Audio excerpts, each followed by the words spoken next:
No hei, se on Mika Vesasto. Ja tässä on pieni lyhyt video tekoälystä ja AI Governance ja Policy Enginestä. Miten tekoälypohjaista järjestelmiä voidaan säädellä ja valvoa. Pitemmittä puhetta käydään läpi pieni esitys, niin kerron mikä tämä AI Governance ja Policy Engine oikein on. Elikkä meillä on ongelma. Miksi säädellyt toimialat ei voi käyttää AI:ta? Pankki tai sairaala ei voi käyttää Copilotia, ei voi käyttää AI-työkaluja, ei voi generoida koodia. Ja mikä siinä on ongelmana? Eli täytyy olla aina tämmöinen audit traili tai tieto siitä tallennettuna, että mitä tekoäly tekee, mihin päätökset tekoälyllä perustuu. Eli jos tekoäly vaikka käy läpi jotain työhakemuksia, niin mihin se perustuu se? Ja mitä compliance-vaatimuksia se täyttää. Tai jos koodia generoidaan, niin tekoälyllä täytyy olla tietyt säädökset siellä, mitä se noudattaa, noudattaako se GDPR-vaatimuksia tai muut tietoturvasäädökset.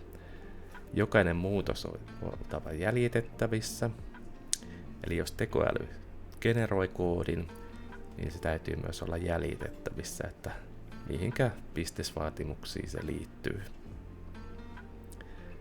Ja tässä perusongelmalistauksessa nämä onkin, että nykyiset AI-työkalut generoivat koodia nopeasti, mutta ongelmana on se, että ne ei tallenna audit-trailiä, ei linkkiä bisnesvaatimuksiin, ei poliisivalidointia.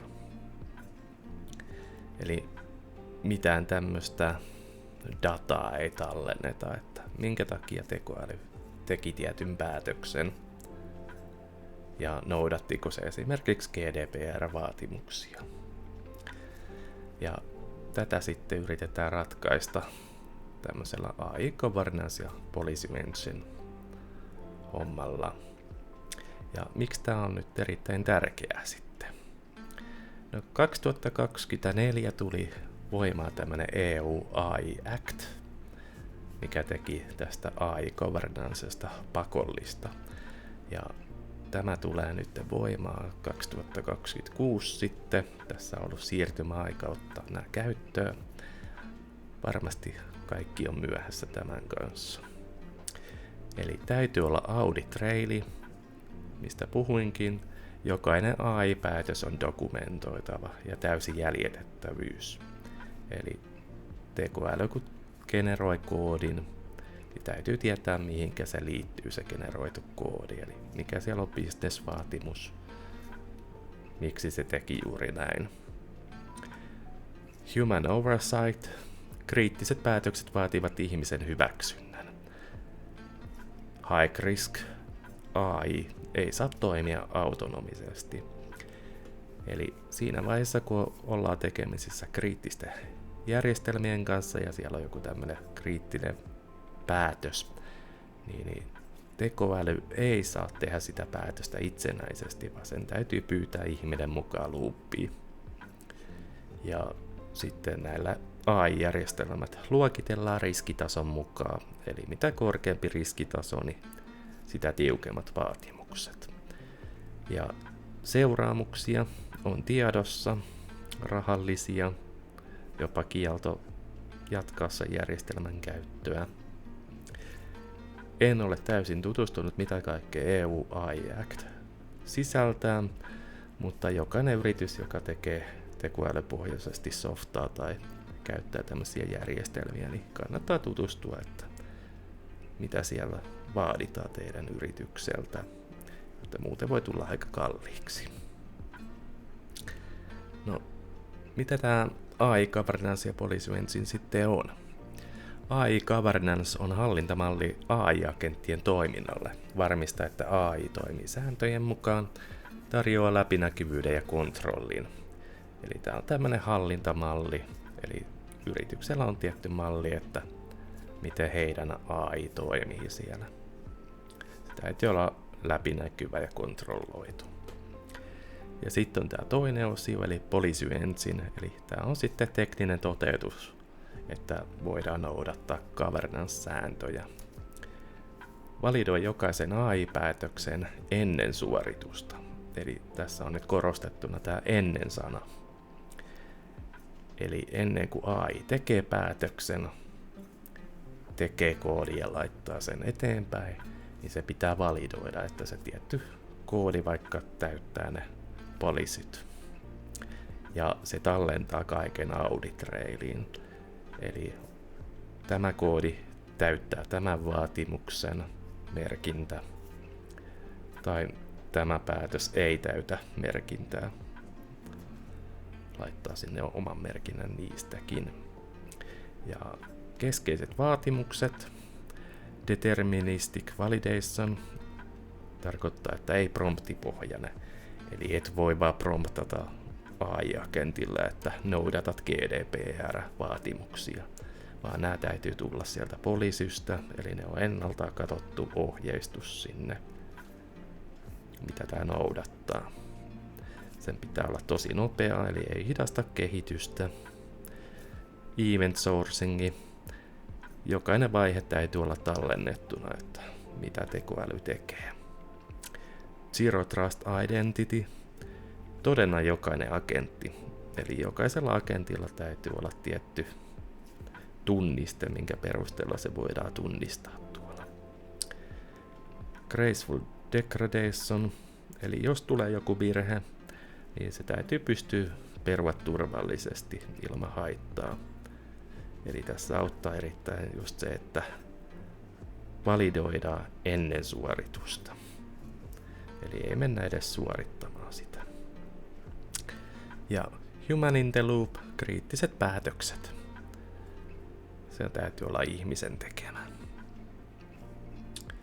No, mitä vaihtoehtoja sitten meillä on, että pystytään noudattaa tätä governance- ja policy-mallia. Eli voidaan itse rakentaa järjestelmiä, saa täyden kontrolli ja räätälöidä just sun yritykset tarpeisiin, mutta se on iso homma. Eli ei välttämättä kannata lähteä tyhjästä rakentamaan. No sitten on monikin yritys varmasti tehnyt jo omaa systeemiänsä tähän, mutta Microsoft on juuri julkaissut tämmöisen Microsoft Governance Toolkitin.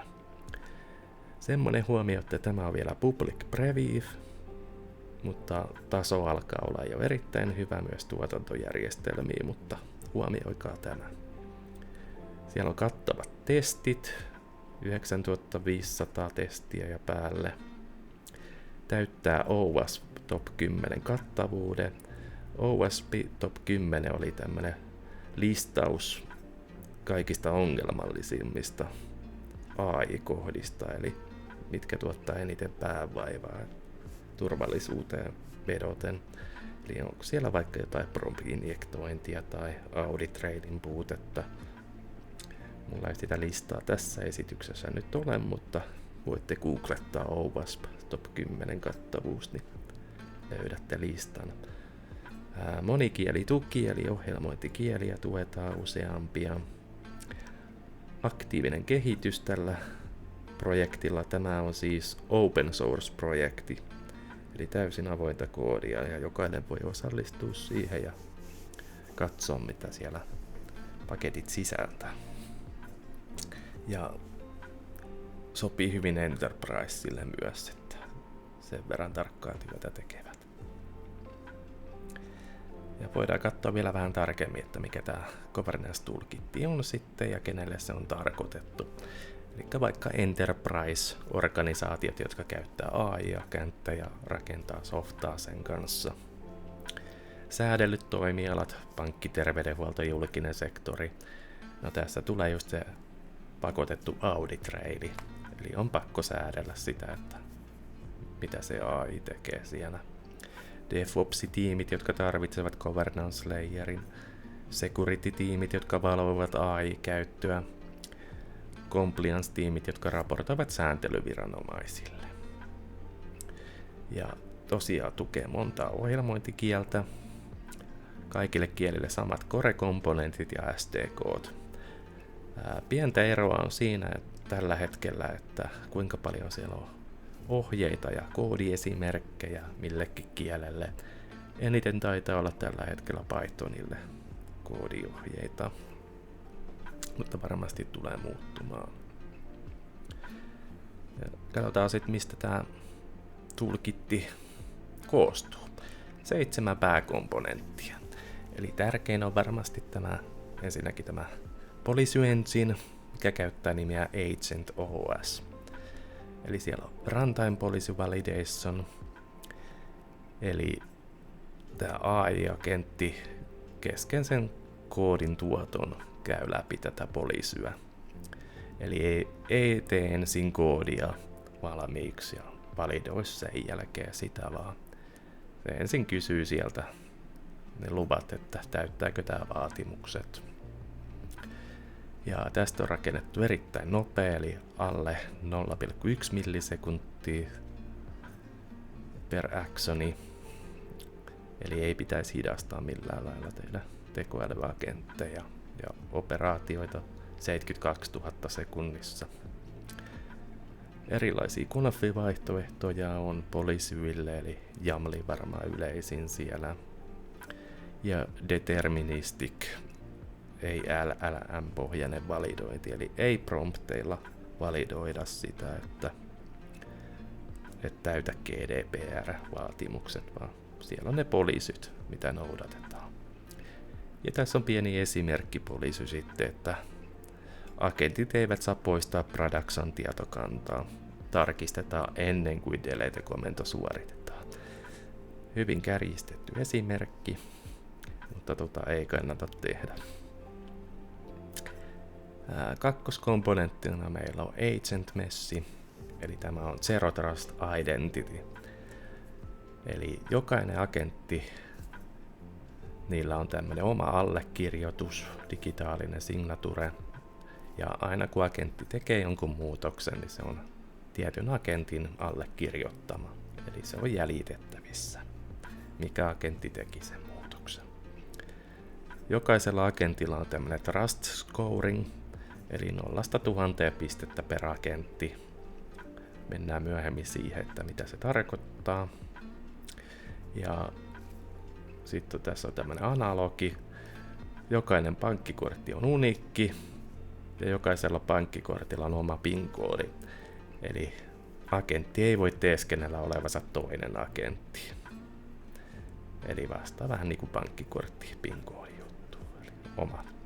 Ja Trust Score laskee, jos agentti rikkoo policyä. Ja sitten kun tämä Trust Score laskee riittävästi, niin se vähentää agentin oikeuksia ja lopulta tulee pysäyttämään agentin toiminnan.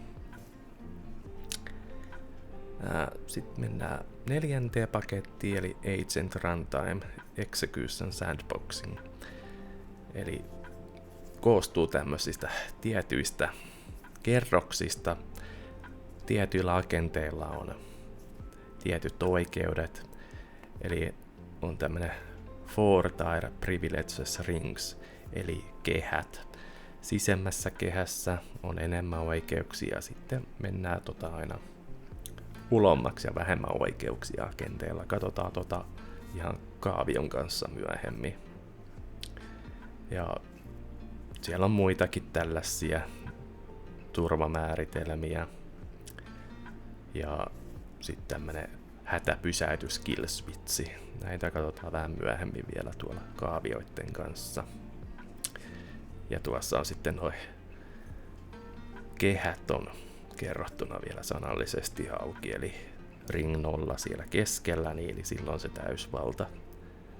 Ja sitten tuolla uloimmalla kehällä on niin vain julkinen data, ei kirjoitusoikeuksia.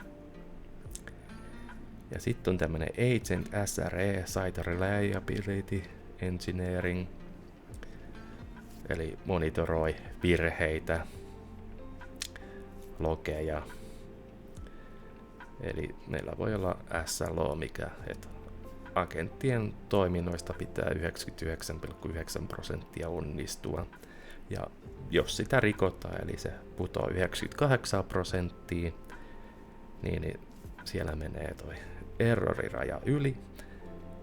Ei suoriteta enää uusia deploymentteja, vaan vaatimuksena on, että tämä ongelma korjataan. Eli päästään takaisin siihen 9,9%. 5. paketti, eli MCP Security Scanneri Tool Safety. Eli tämä MCP skannaa työkaluja, mitä täällä järjestelmässä käytetään. Onko siellä jotain haavoittuvia työkaluja.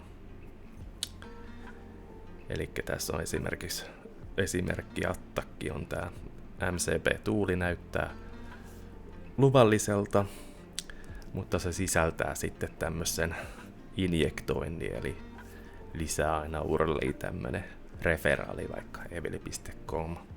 Niin skanneri havaitsee tämmöiset ohjeistukset ja blokkaa. Ja sitten on 6. paketti Shadow AI Discovery Agent Detection. Eli löytää rekisteröimättömät agentit, skannaa prosessit, configit, repot ja havaitsee piilossa toimivia AI-työkaluja ja sitten täyttää compliance-raportoinnin. Eli tässä on esimerkki ongelmana, eli joku kehittäjä käyttää AI-työkalua, joka ei ole hyväksytty, niin Shadow AI Discovery löytää sen. Ja sitten security-tiimi voi päättää, että sallitaanko tämän kehittäjän jatkaa sen työkalun käyttöä vai ei. Eli tässä on hyvä puoli se sitten, että main yrityksen sallimat työkalut on sallittu, että jokainen ei voi vaan kokeilla tuolta ja täältä eri AI-työkaluja ja ilman, että ollaan varmistettu niiden turvallisuus. Ja sitten on vielä tämmönen 7. paketti Integration Patterns käyttöönotto. Eli siellä on sitten vaikka Git-integraatio, committi-hookia, CI/CD-pipelinea, plugineita, IDE. Eli tässä esimerkissä vaikka kehittäjä committaa koodin, eli ajetaan pre-commit hookki, policy validation suoritetaan sen hookin kautta, ja jos tulee rikkomus, niin commit-estetään. Eli täällä voidaan sitten liittää näitä just tänne pipelineihin, näitä policy validointeja. Eli ei välttämättä kaikki ole siellä ennen kuin koodi on tehty, että on mahdollisuus myös tehdä ne jälkikäteen siellä commit-osiossa. Ja tässä oli nämä kaikki 7 pääpakettia, mitä tämä toolkitti sisältää. Niin katsotaan vähän tarkemmin vielä teknisiä floweja tämmöisen kaavioiden avulla.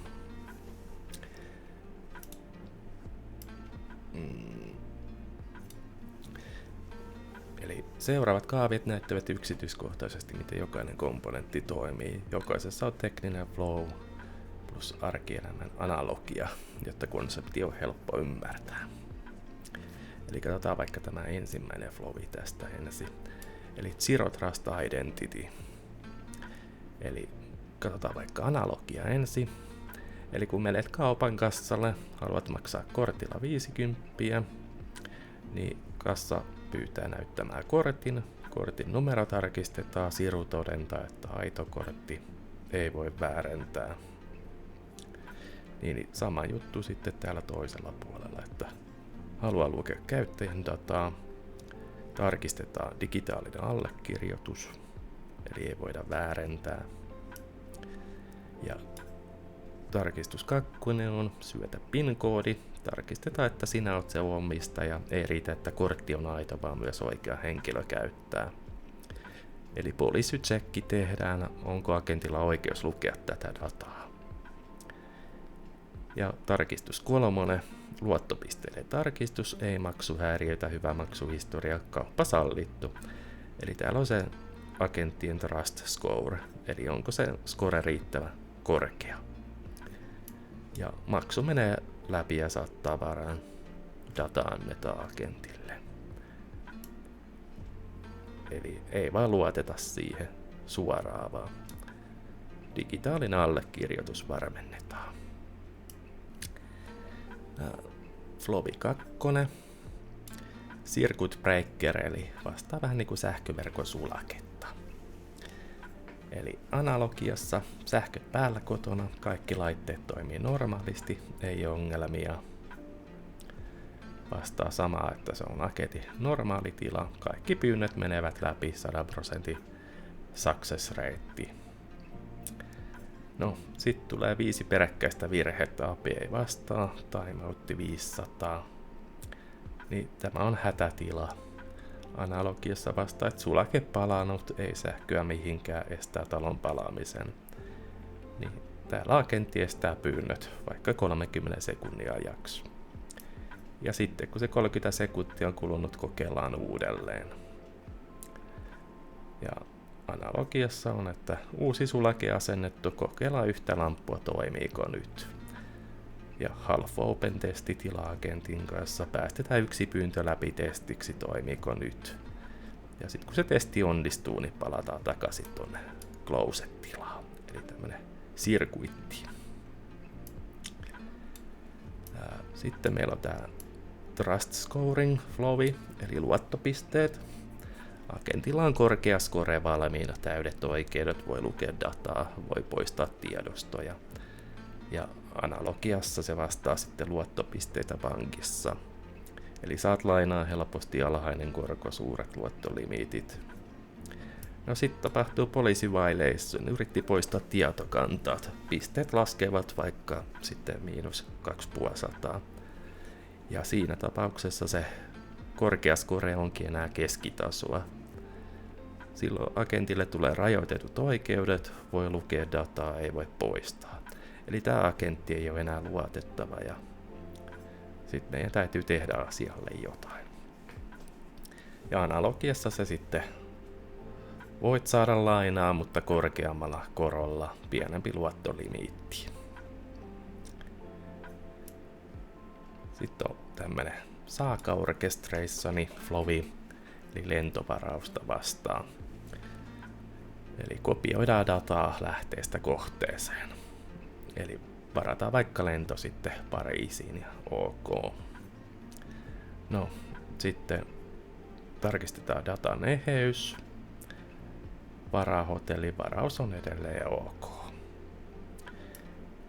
Ja sitten vaihe 3, poista alkuperäinen virhe. Ja analogi on veloita korttia, kortti hylätty. Eli on tapahtunut jonkinnäköinen virhe. No, mitä me sitten tehdään siinä vaiheessa, kun virhe on tapahtunut? No, automaattinen rollback. Analogiassa hotelli peruutetaan, lento peruutetaan, ei veloitettu, ei varausta, kun kortti on hylätty. No, agentin kanssa se on sitten rollback, eli peruutetaan vaihe 2, poistetaan kopioitu data ja peruvaihe 1, eli palauta alkuperäinen. Ei tapahtunut mitään, kaikki on ennallaan. Eli kaikki täytyy olla palautettavissa siihen alkuperäiseen tilaan, kun joku virhe tapahtuu. Ja sitten on flowi 5, eli tämä for tai privilege rings vastaa vähän niin kuin yrityksen hierarkiaa. Eli agentilla on suurimmat oikeudet tuolla keskellä, ring 0, täysi valta kuten toimitusjohtajalla. Se voi luoda ja poistaa agentteja, muuttaa poliisia, täysi pääsy kaikkeen, kill switchi. Eli siellä on sitten ne kaikista suurimmat oikeudet siellä. Ja sitten mennään aina ulospäin, johtajat, työntekijät, vierailijat. Ja sitä mukaan kun mennään kehällä ulospäin, niin oikeudet pienentyy. Eli tuolla uloimmalla kehällä on sitten vahva sandboxi ja vain julkista dataa saatavilla tällä agentilla. Eli meillä voi olla korkean tason agentteja, mitkä tarvii ne täydet oikeudet, ne on kaikista luotettavimmat agentit. Ja sitten tuolla ulkokehällä on ne ei niin luotettavat agentit, että ne käyttää vaan tämmöistä julkista dataa, missä ei ole mitään riskejä. No, flowi 6 meillä on sitten kill switch, eli hätäpysäytys. Agentti toimii, poistaa tiedostoja ja kirjoittaa dataa. Vastaa samaan kuin tehdaslinja on käynnissä ja koneet tekee tuotteita. No, sitten tapahtuu jotain, että siellä pitää adminin tai tehdastyöntekijä painaa hätäseis-nappia, eli kill switchi, lopeta heti. No, se on välittömästi pysähdyttävä, lopetettava operaatiot, peru keskeneräiset, katkaise yhteydet ja kirja audittiin. Ja analogiassa se on tosiaan hätäseis. Ei kysymyksiä, vaan seis mahdollisimman nopeasti. Ja agentti on pysäytetty, ei voi tehdä mitään ja audit-logi on tallennettu. Tuotanto on pysäytetty turvallisesti ja voidaan rauhassa tutkia ongelmaa. Ja Flowi 7 meillä on sitten tämä error-budjetti SLO. Eli SLO-targetti on 99.9 ja putoo 99.95. Silloin se on error-budjetti on 90%, se on vielä ok. Ja vastaa sitten laatutavoitetta tehtaalla, eli virheettömiä tuotteita.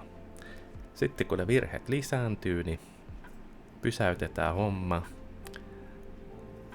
Ei deployata. Odotetaan, että ongelmat korjataan. Eli sama juttu tuolla tehdaspuolella, että tuotantolinjasta on kiinni, että saadaan ne virheet korjattua tuotteista. Ja Flowi 8, MCP Security Scanneri, Tool Poisoni. Eli täällä on näitä piilotettuja ohjeistuksia. Näyttää normaalilta MCP-tuulilta, mutta se sisältää piilotettuja ohjeita. Eli MCP-skanneri havaitsee nämä piilotetut ohjeet typöskuottiin, eli jonkun kirjoitusvirheen takia siellä onkin haitallista koodia. Ja silloin tämä blokataan tämä työkalu käytöstä. Eli tool ei päädy käyttöön, kehittäjä saa sitten varoituksen, että tämmöinen on täällä. No, yhteenveto ja resurssit. Säädellyt toimialat tarvitsevat AI-governancea. EU AI Act vaatii Audit Ready ja Compliancen. Microsoft Governance Toolkit tarjoaa Production Ready-ratkaisun. Lähes Production Ready on se Public Preview-vaiheessa. 7 komponenttia, kattaa todella hyvin nämä kaikki vaativat alueet. Monikielituki, OWASP Top 10 kattavuus. Enterprise valmis ja aktiivisesti kehittävät. Ja tässä on sitten vielä linkkejä, jos haluat tutkia tarkemmin tätä GitHubia Microsoftin omalla GitHub-tilillä, dokumentaatiot ja OWASP Top 10 listaukseen linkki ja EU AI Act lakisäädöksiin. Ja muita lisätietoja voisit katsoa jostain Microsoftin AI-blogista tai sitten tuolta GitHubin keskusteluista. Ja miten päästä alkuun, niin kloonaa GitHub-repo, kokeile Policy Engine-esimerkkiä. Voit liittää se olemassa olevaa CI/CD-putkeen ja testailla ja sitten skaalata organisaation. Hyvinkin ylätason tämmönen toimintaohje, mutta siitä vaan testailemaan oman yrityksen tarpeisiin. Lyhyehkö video, hyvin pinnallisesti käyty läpi, mutta ehkä tää antoi vähän semmoista mietintää, että tarkoitus ei niinkään ollut näyttää miten homma tehdään, vaan että mitä on työkaluja saatavilla, miksi näitä pitää käyttää. Ja kommentoi ihmeessä videota, mitä tulee mieleen tästä tai miten teillä hommaa hoidetaan tällä hetkellä, että miten täytätte vaatimukset. Kiitos katselusta ja seuraavaan videoon.